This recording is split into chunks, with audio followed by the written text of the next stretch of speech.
मैं फिरका परस्त, मैं भड़काऊ भाषण देता हूं। अब सुनो ये भाषण तुम मेरा, क्योंकि 15 साल में इनके सामने लोग कव्वाली बजा रहे थे, 15 साल में इनके चमचे इनके सामने ताथैया कर रहे थे। अब हम तुमको नचाएंगे इंशाअल्लाह ताला। तुम नाचोगे हमारे सामने, हम बैठ के नजारा देखेंगे।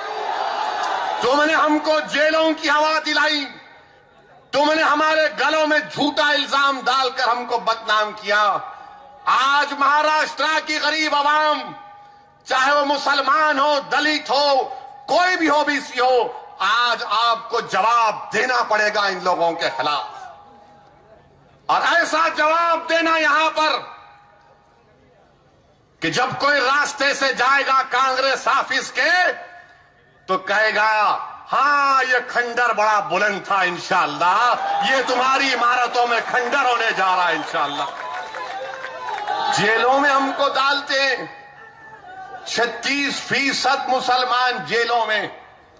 बताइए क्या ये सवाल का जवाब कौन देगा? मेरे अजीज दोस्तों, क्या यह बात झूठ है? मैं चीफ मिनिस्टर पृथ्वीराज चौहान से पूछ रहा हूं।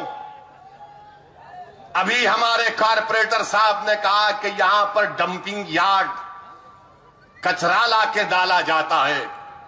चीफ मिनिस्टर साहब, अगर कल से आपके घर के सामने पूरे मुंबई का कचरा लाकर रख देंगे तो आप बीमार पड़ जाएंगे, बेहोश हो जाएंगे। मगर ये हमारा दिल गुर्दा है कि तुम हमको कचरा समझकर हमारे बस्तियों में लाकर कचरा डालते और जलाते हो। उस धुएं से हमको टीबी हो जाता है, उस धुएं से हमको टीबी हो जाता है।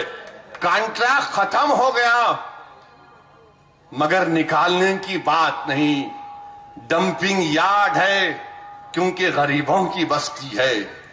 करोड़पतियों की बस्ती में अगर स्ट्रीट लाइट बंद रहे तो परेशान हो जाते। करोड़पतियों की बस्ती में अगर लाइट चले गई 10 मिनट के लिए तो ब्लड प्रेशर बढ़ जाता। करोड़पतियों की बस्ती में पानी नहीं आया तो जाकर 20-20, 30-30 रुपए के बिस्लरी के कार्टन खरीद लेते। मगर जो महाराष्ट्र की गरीब बस्तियों में रहता है, जिसको दिन में नहीं दिनों में पानी मिलता है, बताओ ये सवाल का जवाब कौन देगा? ये सवाल का जवाब कौन देगा? मेरे अजीज दोस्तों, मैं तुमको यहां पर जगाने के लिए आया हूं। मैं तुमको आज ये कहने आया हूं कि अब उठो, अब तुमको करवट लेना पड़ेगा, तुमको उठकर अपने हक को मनवाना पड़ेगा। ये जमहूरियत है, डेमोक्रेसी है, और डेमोक्रेसी में जब तक आप उठकर अपने हक का मुतालबा नहीं करेंगे, कोई लाकर आपको देने वाला नहीं, कोई लाकर आपको देने वाला नहीं। क्या ये बात सच नहीं है? महाराष्ट्र के home minister R R Patil sahab को हमसे बड़ी मोहब्बत है। अब पुलिस वाले भी हंस रहे उनका नाम लिए तो, क्योंकि उनको मालूम उनका पावर चला गया, अब उनके पास पावर नहीं है।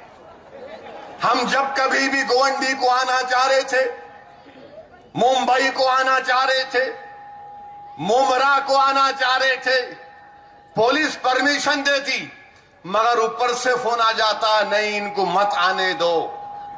तो हमारे घर को बेचारे पुलिस वालों को भी जाते हैदराबाद, लव लेटर लेके आते थे कि अब नको आओ साहब, अभी मत आओ, अभी मत आओ। अरे हम बोलते क्यों नहीं आना, हमको नौकरी करना है, सही है, हमको उनसे कोई इख्तलाफ नहीं है।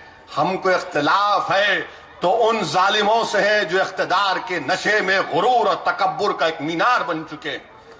आज इनके तकब्बुर, इनके गुरूर को जमीन पर लाकर खत्म करना है इंशाअल्लाह ताला। कभी आने नहीं दिए, इतना रोके, इतना रोके, इतना रोके कि अब मुंबई के लोगों ने सोचा आखिर है कौन ये,